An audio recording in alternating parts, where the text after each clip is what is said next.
ഞാൻ വീട്ടിൽ തന്നെയായിരുന്നു ഉള്ളത്. ഫസ്റ്റ് അമ്മേനോടാണ് പറയുന്നത്. രണ്ടുപേർക്കും കരച്ചിലായിരുന്നു ഫസ്റ്റ് പറയുമ്പോൾ. അത് ഇത്രയും വർഷത്തെ ഒരു എഫേർട്ട് ഭയങ്കര സന്തോഷമുണ്ട്. ആദ്യമായിട്ട് ഫസ്റ്റ് ഞാൻ തന്നെയാണോ എൻ്റെ പേര് തന്നെയാണോ ഒന്നുകൂടി ചെക്ക് ചെയ്തു. അത് ഒരിക്കലും മറക്കാൻ പറ്റാത്തൊരു മൊമെന്റ് തന്നെയാണ്. മോട്ടിവേഷൻ പോലെ എന്താ പറയാനുള്ളത്? നിർത്തി പോരെന്ന് തന്നെയാണ് ഫസ്റ്റ് ഞാൻ പറയുന്നത്. എനിക്കിപ്പോൾ 4ാമത്തെ അറ്റംപ്റ്റിലാണ് കിട്ടിയത്. നമുക്കറിയില്ല ഏത് അറ്റംപ്റ്റിലാണ് നമുക്ക് കിട്ടുക എന്നുള്ളത്. അപ്പോൾ നിർത്തി പോകാണ്ടിരിക്കുക, കൺസിസ്റ്റൻ്റ് ആയിട്ട് പ്രാക്ടീസ് ചെയ്യുക, പിന്നെ പ്രിലിംസും മെയിൻസും ഒരുപോലെ കൊണ്ടുപോകാൻ നോക്കുക. പിന്നെ എന്തായാലും കിട്ടും, ആ ഒരു ടൈം എത്തിയാൽ എന്തായാലും കിട്ടും, അങ്ങനെ വിശ്വസിക്കുക.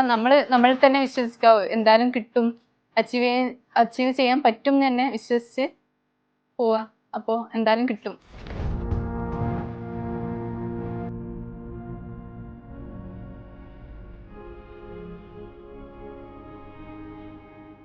Hello hi, welcome back to Varantha race Malayalam YouTube channel. നമ്മളിപ്പോൾ ഉള്ളത് കോഴിക്കോട് റേസിലെ വേറൊരു സക്സസ് സ്റ്റോറി ആയിട്ടാണ്. ഇന്ന് നമ്മോടൊപ്പം ഉള്ളത് IBPS PO എക്സാം ക്ലിയർ ചെയ്ത് ബാങ്ക് ഓഫ് ഇന്ത്യയിൽ ജോലി നേടിയ സാനിയാണ്.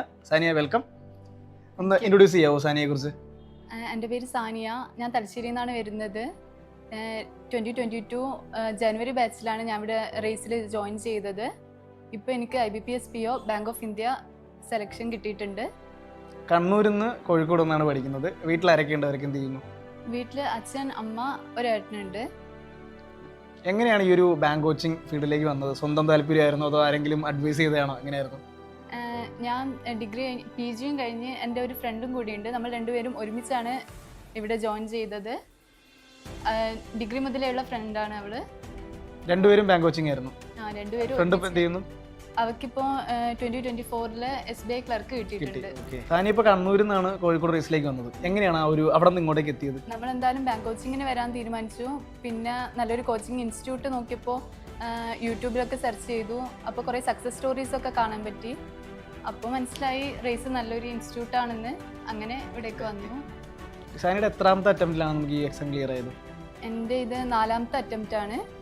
4ാമത്തെ അറ്റംപ്റ്റ് ആണ്. അപ്പോൾ ഈ ഒരു പോയിന്റിൽ എപ്പോഴെങ്കിലും ഒരു ഡീമോട്ടിവേഷനോ അല്ലെങ്കിൽ നമുക്കിത് പറ്റില്ല, നിർത്തിയിട്ട് പോകാവോ, അങ്ങനെ എന്തെങ്കിലുമൊക്കെ തോന്നിയായിരുന്നോ? പലപ്പോഴും തോന്നിയിട്ടുണ്ട്. അതൊക്കെ എങ്ങനെ ഓവർകം ചെയ്തു ആ ഒരു ഫിയർ ഒക്കെ? ഫസ്റ്റ് ടൈം തന്നെ എനിക്ക് പ്രിലിംസ് പോലും ക്ലിയർ ചെയ്യാൻ പറ്റാത്തൊരു സ്റ്റേജ് ഉണ്ടായിരുന്നു ഫസ്റ്റത്തെ ആ ഒരു ഇയർ. അതായത് നമ്മൾ ഇവിടെ സ്റ്റാർട്ട് ചെയ്തേ ഉള്ളൂ. അപ്പോൾ എനിക്ക് പ്രിലിംസ് ഒന്നും കിട്ടുന്നുണ്ടായിരുന്നില്ല. പിന്നെ കൂടുതലായിട്ടും ഇവിടുത്തെ ലാബ് ഫെസിലിറ്റി യൂസ് ചെയ്തു. പിന്നെയാണ് മോക്കൊക്കെ കൂടുതൽ എടുക്കാൻ തുടങ്ങിയപ്പോഴാണ് പ്രിലിംസ് ക്ലിയർ ആയത്. പിന്നെ ഒരു സ്റ്റേജ് എന്ന് പറയുന്നത് ചെറിയ മാർക്കിന് മെയിൻസ് പോകുന്നു. അപ്പോഴൊക്കെ ഭയങ്കര ഡിമോട്ടിവേറ്റഡ് ആയിട്ടുണ്ട്. പക്ഷേ എൻ്റെ ഫ്രണ്ട്സ്, വേറെയും ഇവിടുന്ന് കുറേ ഫ്രണ്ട്സിനെ എനിക്ക് കിട്ടി. അവരൊക്കെ ഉള്ള മോട്ടിവേഷനും അങ്ങനെയാണ് ഇത്രയും നിൽക്കാൻ പറ്റിയത്. അപ്പോൾ ഈ ഒരു 4 വർഷക്കാലം പ്രിപ്പറേഷൻ ആയിരുന്നു. അപ്പോൾ ഈ പോയിന്റിലൊക്കെ ഇപ്പം സാനിയയ്ക്ക് നിർത്താൻ തോന്നി. വീട്ടുകാരെങ്ങനെയായിരുന്നു? സപ്പോർട്ടായിരുന്നോ അതോ അവർ വേറെ എന്തെങ്കിലും നോക്കാൻ പറഞ്ഞോ? എങ്ങനെയായിരുന്നു? വീട്ടുകാർ സപ്പോർട്ട് തന്നെയായിരുന്നു. ഞാനിപ്പോൾ വീട്ടിൽ നിന്ന് തന്നെയാണ് പ്രിപ്പയർ ചെയ്തത് ലാസ്റ്റ് 2 years ആയിട്ട്. അപ്പോൾ വീട്ടിൽ നിന്ന് പ്രിപ്പയർ ചെയ്യുമ്പോൾ അമ്മയൊക്കെ ചില വീട്ടിൽ നിന്നൊക്കെ ജോലിയൊക്കെ അങ്ങനെ വീട്ടിൽ എന്തെങ്കിലുമൊക്കെ ഉണ്ടാവും. പക്ഷെ എന്നെ എല്ലാവർക്കും പഠിക്കാനുള്ള ഒരു ഫെസിലിറ്റി അവർ തന്നെ ഒരുക്കി തന്നിട്ടുണ്ട്. അതൊരു നല്ലൊരു സപ്പോർട്ടായിരുന്നു. സപ്പോർട്ടായിരുന്നു. വീട്ടുകാർ ഇത്രയും സപ്പോർട്ടായിരുന്നു എന്ന് പറഞ്ഞു. ഇപ്പോൾ റിസൾട്ട് അറിഞ്ഞ ആ ഒരു മൊമെന്റ് അവരെങ്ങനെ റിയാക്ട് ചെയ്ത്? ആ ഒരു മൊമെന്റ് എങ്ങനെയായിരുന്നു? ഞാൻ വീട്ടിൽ തന്നെയായിരുന്നു ഉള്ളത്. ഫസ്റ്റ് അമ്മേനോടാണ് പറയുന്നത്. രണ്ടുപേർക്കും കരച്ചിലായിരുന്നു ഫസ്റ്റ് പറയുമ്പോൾ.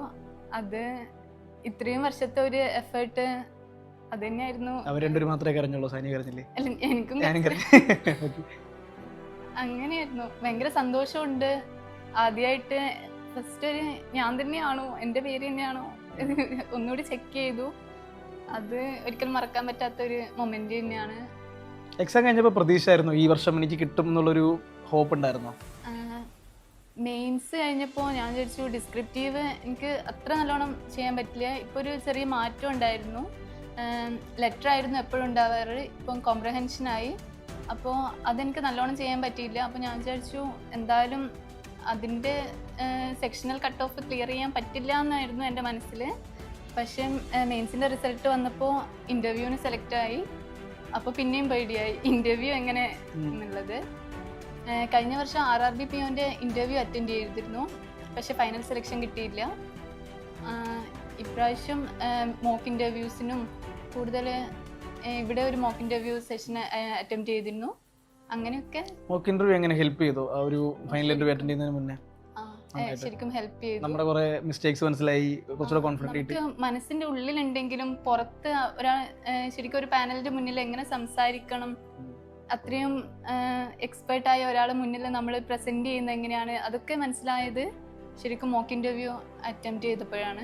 ഇപ്പൊ ഈ പ്രിപ്പറേഷൻ ചെയ്യുമ്പോൾ 4 വർഷത്തെ ഒരു പ്രിപ്പറേഷൻ ചെയ്യണതിൽ ഏറ്റവും ഹാർഡസ്റ്റ് ആയിട്ട് തോന്നിയ കാര്യം എന്തായിരുന്നു? ഇത്രയും വർഷം നിൽക്കുന്നത് തന്നെയാണ് ഏറ്റവും വലിയ ഹാർഡസ്റ്റ് ആയിട്ടുള്ള കാര്യം. എല്ലാവരും ചോദിക്കും ജോലി ആയില്ലേ, കുറെ ആയില്ലേ, അങ്ങനെ കുറെ ചോദ്യങ്ങൾ നേരിടേണ്ടി വന്നിട്ടുണ്ട്. പക്ഷെ എന്നാലും എപ്പോഴെങ്കിലും അവരോട് ഉത്തരം പറയുമായിരുന്നു, അല്ലെങ്കിൽ ഞാൻ ജോലി കിട്ടിയിട്ട് നിങ്ങളുടെ ഉത്തരം പറയാമെന്നുള്ള ഒരു മെന്റാലിറ്റി ആണ്. അപ്പൊ ഒന്നും പറയാനുള്ള ഒരു നമ്മുടെ കയ്യിലൊന്നും ഇല്ലല്ലോ, പ്രിപ്പയർ ചെയ്യുന്നെന്ന് മാത്രമല്ലേ ഉള്ളൂ. എന്തെങ്കിലും ഒന്ന് ആയി കാണണം എന്നുള്ള ഒരു മനസ്സിലൊരു ഇതുണ്ടായിരുന്നു. ഫൈനലി ആയി. നമ്മളിപ്പോൾ ഒരു കോമ്പറ്റേറ്റീവ് എക്സാമിന് പ്രിപ്പയർ ചെയ്യുമ്പോൾ അതൊരിക്കലും നമുക്ക് ഇൻസ്റ്റന്റ് ആയിട്ട് കിട്ടുന്ന ഒരു സാധനം ആയിരിക്കത്തില്ല. ചിലർക്ക് ഫസ്റ്റ് അറ്റംപ്റ്റ് കിട്ടും, ചിലർക്ക് സെക്കൻഡ് അറ്റംപ്റ്റ്, അങ്ങനെ ഒരുപാട് ലോങ് പ്രോസസ് ആയിരിക്കും. അവിടെ നമുക്ക് ഏറ്റവും കൂടുതൽ വേണ്ടിയിട്ടുള്ള കാര്യമാണ് സെൽഫ് മോട്ടിവേഷൻ. എങ്ങനെയാണ് സെൽഫ് മോട്ടിവേറ്റ് ചെയ്തുകൊണ്ടിരുന്നത്? സെൽഫ് മോട്ടിവേഷൻ എന്ന് പറയാൻ, എനിക്ക് മോട്ടിവേഷൻ പുറത്തുനിന്ന് തരാനും കുറേ ആളുണ്ടായിരുന്നു. ഫ്രണ്ട്സ് ആയിക്കോട്ടെ, ഫാമിലി ആയിക്കോട്ടെ ഉണ്ടായിരുന്നു. എന്നാലും എൻ്റെ ഉള്ളിൽ നിന്നുള്ള ഒരു ആഗ്രഹം ഉണ്ടായിരുന്നു, എങ്ങനെയെങ്കിലും ഇത് ക്രാക്ക് ചെയ്യണം, ഒരു ബാങ്ക് ജോലി കിട്ടണം എന്ന് ഉള്ളിൻ്റെ ഉള്ളിൽ ഭയങ്കരമായിട്ടുള്ള ആഗ്രഹം ഉണ്ടായിരുന്നു. അത് തന്നെയാണ് ഇത്രയും നിൽക്കാൻ എന്നെ പ്രേരിപ്പിച്ചതും നിന്നതും. ഓക്കെ, ഇപ്പം ഞാനൊരു ഹൈപ്പോത്തറ്റിക്കലി ഒരു ക്വസ്റ്റ്യൻ ചോദിക്കാം. ഇപ്പം സാനിയയ്ക്ക് ഇപ്പം ഇവിടെ നിന്ന് സ്കിപ്പ് ചെയ്ത് നേരെ പ്രിപ്പറേഷൻ ചെയ്ത് തുടങ്ങിയ ഒരു പോയിന്റിലേക്ക് എത്താനുള്ളൊരു അവസരം കിട്ടിക്കഴിഞ്ഞാൽ ഇങ്ങനെ തന്നെ ആയിരിക്കും പ്രിപ്പറേഷൻ, ഇപ്പോൾ വന്ന പോലെ തന്നെ ആയിരിക്കും കണ്ടിന്യൂ ചെയ്യുക, അല്ലെങ്കിൽ എന്തെങ്കിലും മാറ്റങ്ങൾ വരുത്തുമോ, അല്ലെങ്കിൽ ചെയ്ത ഏതെങ്കിലും മിസ്റ്റേക്കുകൾ തിരുത്തുമോ, എന്തായിരിക്കും ചെയ്യുക? കുറേ അധികം മിസ്റ്റേക്സിലൂടെ തന്നെയാണ് ഇപ്പം ഞാൻ ഇവിടെ എത്തിയത്. അതൊക്കെ തിരുത്തണം എന്നുണ്ട്. ഫസ്റ്റ് ഞാൻ കൂടുതലും പ്രിലിംസ് ആദ്യത്തെ ഒരു സ്റ്റേജ് കിട്ടാതിരുന്നപ്പോൾ പ്രിലിംസിന് കൂടുതൽ ഫോക്കസ് ചെയ്തു. പ്രിലിംസ് കിട്ടിയാലല്ലേ മെയിൻസ് വേണ്ടൂ എന്നുള്ളൊരു ചിന്തയായിരുന്നു എനിക്ക് ഫസ്റ്റ് ഉണ്ടായിരുന്നത്. പക്ഷെ മെയിൻസിൻ്റെ എത്തിയപ്പോഴാണ് അങ്ങനെയല്ല, ആദ്യം മുതലേ നമ്മൾ മെയിൻസിനും കൂടി പ്രിപ്പയർ ചെയ്യണമായിരുന്നു എന്ന് മനസ്സിലായത്. പിന്നെ കറണ്ട് അഫെയർസ് ആണെങ്കിലും ഡേ 1 മുതൽ തന്നെ നമ്മൾ സ്റ്റാർട്ട് ചെയ്യണം, എന്നാലേ നമുക്ക് ഒരു ഫൈനൽ നല്ലൊരു ഔട്ട്പുട്ട് ഉണ്ടാക്കാൻ പറ്റുമെന്ന് മനസ്സിലായി. ഇനി അങ്ങനെ ചെയ്യാൻ, ഇനി എനിക്കൊരു അവസരം കിട്ടുകയാണെങ്കിൽ അങ്ങനെ ചെയ്യാനാണ് ആദ്യം മുതലേ മെയിൻസിനും ഫോക്കസ് കൊടുത്ത് കറണ്ട് അഫെയർസും എല്ലാം ഒരുമിച്ച് കൊണ്ടുപോകാൻ ഞാൻ നോക്കും. ഇപ്പം ചില ആസ്പിറൻസ് ഉണ്ട്, അവരിപ്പോൾ പ്രിലിംസിന്റെ മോക്കായിരിക്കും അടിച്ചുകൊണ്ടിരിക്കുക, പ്രിലിംസ് കിട്ടിക്കഴിഞ്ഞിട്ട് മെയിൻസ് ചെയ്യാം എന്നുള്ളൊരു മെന്റാലിറ്റി ആയിരിക്കും. പ്രിലിംസിന്റെ റിസൾട്ട് വന്ന ആകെ ഒരു 10 ദിവസം, ഇപ്പൊ ഒരാഴ്ചയൊക്കെ കിട്ടുന്നുള്ളൂ. അതിനുശേഷം കറണ്ട് അഫെയർസും ഈ മെയിൻസിന്റെ എല്ലാം കൂടി ഒരുമിച്ച് എന്തായാലും പറ്റില്ല. നമ്മൾ അതിനു മുന്നേ തന്നെ കുറച്ചുകൂടി പ്രിപ്പയർഡ് ആണെങ്കിൽ മാത്രമേ ഈ ഒരു 10 ദിവസത്തിനുള്ളിൽ നമുക്ക് നല്ലോണം ചെയ്യാൻ പറ്റും. പ്രിലിംസിനും മെയിൻസിനും ഒരുപോലെ ഇമ്പോർട്ടൻസ് കൊടുത്ത് മുന്നോട്ട് പോകണം. ഒരുപോലെ ഇമ്പോർട്ടൻസ് രണ്ടിനും കൊടുക്കണം. അങ്ങനെയായിരുന്നു കൊടുത്തോണ്ടിരുന്നത് ആദ്യം അങ്ങനെയായിരുന്നില്ല, ഇപ്പൊ ഈ ഒരു 2 വർഷമായിട്ട് അങ്ങനെ തന്നെയാണ്. എങ്ങനെയാണ് ആ ഒരു അപ്രോച്ചിലേക്ക് വന്നത്? ആരെങ്കിലും പറഞ്ഞു തന്നതാണോ അതോ സ്വന്തമായിട്ട് തന്നെ തോന്നിയതാണോ? സ്വന്തമായിട്ട് ആദ്യത്തെ കിട്ടാണ്ട് മെയിൻസ് ഒക്കെ കിട്ടാണ്ട് വന്നപ്പോൾ മനസ്സിലായി. പിന്നെ പ്രിലിംസ് എല്ലാം കിട്ടുന്നുണ്ട്, മെയിൻസിനാണ് ലാക്ക് ചെയ്യുന്നത്. അങ്ങനെ മനസ്സിലായപ്പോൾ അത് കറക്റ്റ് ചെയ്ത് തന്നെയാണ്. പിന്നെ ഫ്രണ്ട്സ് ഒക്കെ എല്ലാവരും ഇങ്ങനെ പറയും. ഏറ്റവും ഡിഫിക്കൽട്ട് ആയിട്ടുള്ള സബ്ജക്ട് ഏതായിരുന്നു സാനിയയ്ക്ക്? ഡിഫിക്കൽട്ട് ആയിട്ടുള്ളതെന്ന് പറയാൻ ഇംഗ്ലീഷ് ആയിട്ടാണ് എനിക്ക് തോന്നിയത്. അങ്ങനെ ഓർക്കും ചെയ്തു. എഡിറ്റോറിയൽസ് ഒക്കെ കാണും, വീഡിയോസ് കാണും, പിന്നെ ന്യൂസ് പേപ്പർ റീഡ് ചെയ്യും. അങ്ങനെയൊക്കെയാണ് കുറച്ചുകൂടി മാറ്റം വന്നത്. ഇപ്പം യൂട്യൂബിൽ നമ്മുടെ സക്സസ് സ്റ്റോറീസ് ഒക്കെ കണ്ടു എന്ന് പറഞ്ഞു, അപ്പോഴ് തോന്നിയിട്ടുണ്ടോ എനിക്ക് ഇതുപോലെ ഇന്റർവ്യൂ കൊടുക്കണം, എൻ്റെ വീഡിയോ ഇതുപോലെ വരണം എന്ന് തോന്നിയിട്ടുണ്ടോ? വീഡിയോ വരണമെന്നൊന്നും ആഗ്രഹിച്ചിട്ടില്ല, പക്ഷേ ഇതുപോലെ ജോലി കിട്ടണം എന്ന് ആലോചിച്ചിട്ട് ഞാൻ ശരിക്കും ആഗ്രഹിച്ചു. നമ്മുടെ സർക്കിൾ സെഷൻസ് അറ്റൻഡ് ചെയ്യായിരുന്നു. നമ്മുടെ റേസിന്റെ ഏറ്റവും വലിയ സ്പെഷ്യാലിറ്റി ആണ് നമ്മുടെ ഈ സർക്കിൾ സെഷൻ ക്ലാസ് കഴിഞ്ഞിട്ടുള്ള ആ ഒരു കമ്പൈൻ സ്റ്റഡി പോലത്തെ. അതെങ്ങനെ ഹെൽപ്പ് ചെയ്തിട്ടുണ്ട്? അന്നേരം ശരിക്കും ഹെൽപ്പ് ചെയ്തിട്ടുണ്ട്.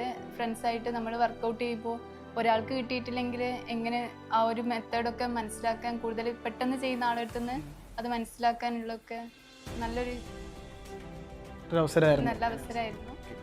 അത് നല്ലോണം യൂസ്ഫുൾ ആയിരുന്നു. ശരിക്കും ലാബ് എങ്ങനെ യൂസ് ചെയ്യായിരുന്നു?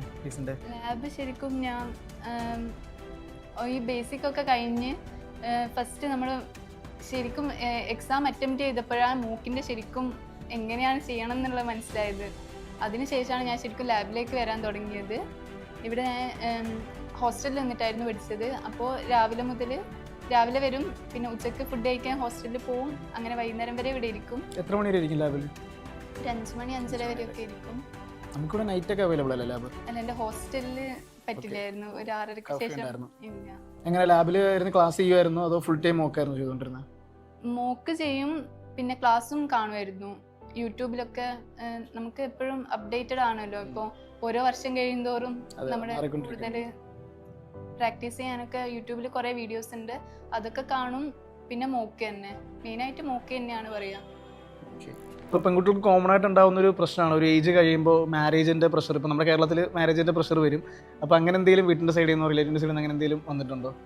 പ്രഷറായിട്ടൊന്നുമില്ല, എനിക്കൊരു ജോലി കിട്ടിയിട്ട് തന്നെയാണ് മാരേജ് എന്നാണ് വീട്ടിലും പണ്ടേ ഞാൻ പറയുന്നതും. പിന്നെ ഇപ്പം എൻ്റെ കല്യാണം ആയിട്ടുണ്ട്. Congratulations. Thank you. Love marriage ആണ്, ഒരു 2-3 വർഷത്തെ റിലേഷനാണ്. അപ്പോൾ ഇപ്പോൾ വീട്ടുകാരോട് എല്ലാം സമ്മതിച്ച് ഒരു വിവാഹത്തിൽ എത്തിയിട്ടുണ്ട്. ആളുടെ റോൾ എങ്ങനെയായിരുന്നു ഈ ഒരു പ്രിപ്പറേഷൻ ജേണിയിൽ? ശരിക്കും എന്നെ മോട്ടിവേറ്റ് ചെയ്ത് ഇത്രയും നിൽക്കാൻ സഹായിച്ചത് ആൾ തന്നെയാണ്. എപ്പോഴും ഞാൻ ഡിമോട്ടിവേറ്റഡ് ആയിരിക്കുമ്പോൾ കിട്ടും എന്നെക്കാളും കൂടുതൽ കിട്ടും എന്ന് പറഞ്ഞത് ആളാണ്. എന്നെ ഭയങ്കര പ്രതീക്ഷയായിരുന്നു, എന്തായാലും കിട്ടും. അങ്ങനെ എന്നെ മോട്ടിവേറ്റ് ഏറ്റവും വലിയ മോട്ടിവേഷൻ പുള്ളിയായിരുന്നു ശരിക്കും പറഞ്ഞാൽ.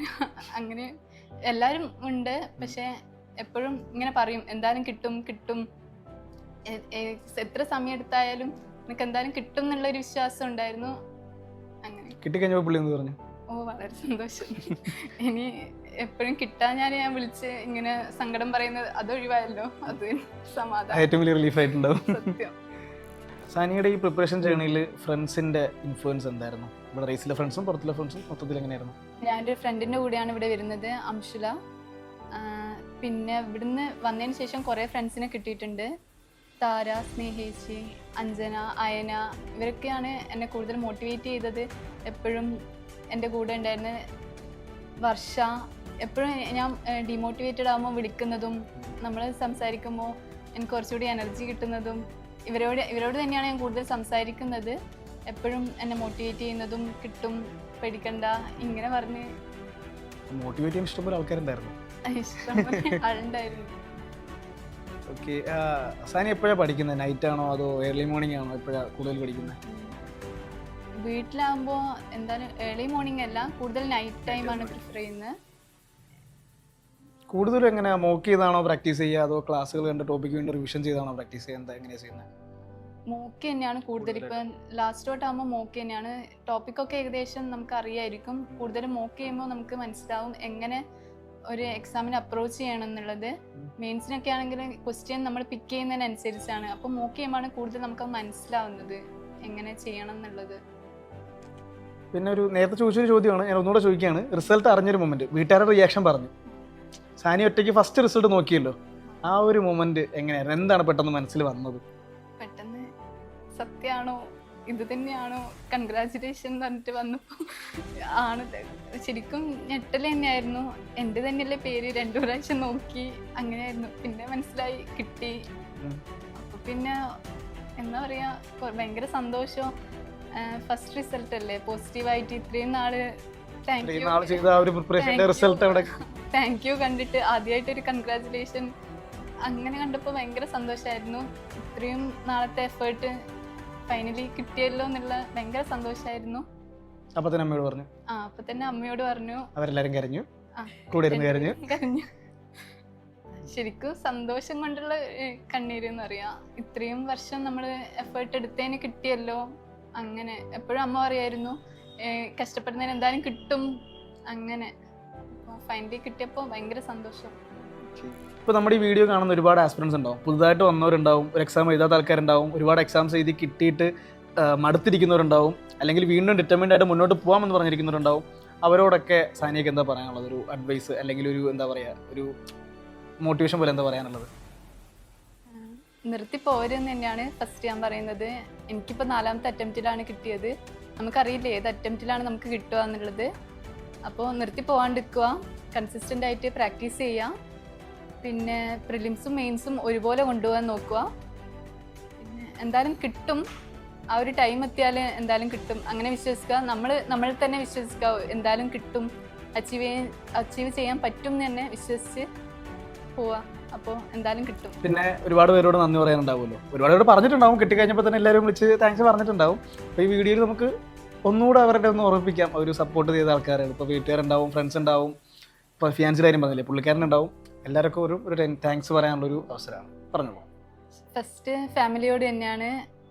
എന്നെ ഇത്രയും 4ാമത്തെ അറ്റംപ്റ്റ് എന്ന് പറയുമ്പോൾ എല്ലാവരും ഫാമിലി സപ്പോർട്ട് കുറഞ്ഞു വരും. പക്ഷേ അവർ എന്നെ ശരിക്കും വിശ്വസിച്ചു, എന്തായാലും കിട്ടും എന്ന് വിശ്വസിച്ച് എൻ്റെ കൂടെ തന്നെ നിന്നു. അപ്പോൾ ഫാമിലിക്കൊരു വലിയ താങ്ക്സ് ആണ് ഇപ്പോൾ പറയുന്നത്. പിന്നെ എൻ്റെ ഫാമിലി വേറെ റിലേറ്റീവ്സ് കസിൻസ് ആണെങ്കിലും അവരൊക്കെ ശരിക്കും നല്ലോണം സപ്പോർട്ട് ചെയ്തിട്ടുണ്ട് ഈ ഒരു ജേണിയിൽ. പിന്നെ ഫിയാൻസി പറഞ്ഞ പോലെ തന്നെ ഇത്രയും നാൾ എൻ്റെ കൂടെ തന്നെ നിന്നു, നല്ലൊരു സപ്പോർട്ട് തന്നു, അതിനും വലിയൊരു താങ്ക്സ്. പിന്നെ ഫ്രണ്ട്സിൻ്റെ കാര്യം പറയുകയാണെങ്കിൽ അവർ തന്നെയാണ് എല്ലാത്തിനും കൂടെ ഉണ്ടായിരുന്നത്. അവർക്കാണ് ശരിക്കും എൻ്റെ ജേണി കൂടുതൽ മനസ്സിലായത്. ഞാൻ അവരോടാണ് കൂടുതൽ ഷെയർ ചെയ്യാറ്. അപ്പോൾ എന്തുണ്ടെങ്കിലും പറയാനുള്ള കുറേ നല്ല ഫ്രണ്ട്സിനെ ഇവിടുന്ന് കിട്ടി. അപ്പോൾ എല്ലാവരോടും ഒരിക്കൽ കൂടി താങ്ക്സ്. ഇപ്പോൾ വളരെ നല്ലൊരു പോസ്റ്റാണ് ക്ലിയർ ചെയ്തേക്കുന്നത്. ഇനി എന്താണ് അടുത്ത ലക്ഷ്യം? അടുത്ത ലക്ഷ്യം ഇത് നല്ലോണം ചെയ്യാമെന്ന് തന്നെയാണ്. ഓക്കെ, ഇനിയും ഒരുപാട് വിജയങ്ങൾ ലൈഫിൽ ഉണ്ടാവട്ടെ. Congratulations and all the best.